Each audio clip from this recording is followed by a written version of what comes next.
ফার্মগেটে শিক্ষার্থীদের সড়ক অবরোধ, যানবাহন চলাচল বন্ধ।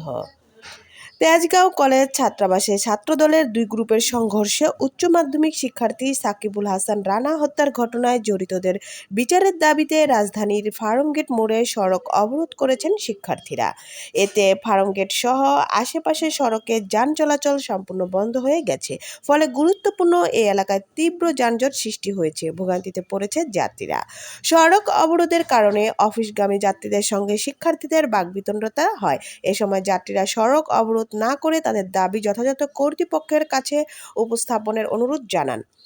পরিস্থিতি নিয়ন্ত্রণে ফার্মগেট এলাকায় বিপুল সংখ্যক আইনশৃঙ্খলা বাহিনীর সদস্য মোতায়েন করা হয়েছে।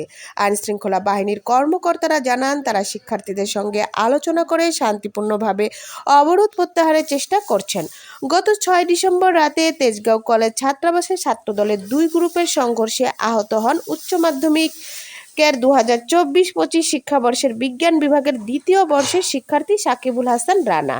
ঘটনার 4 দিন পর বুধবার শিক্ষার্থীর চিকিৎসাধীন অবস্থায় মৃত্যু হয়। The wall news, Dhaka.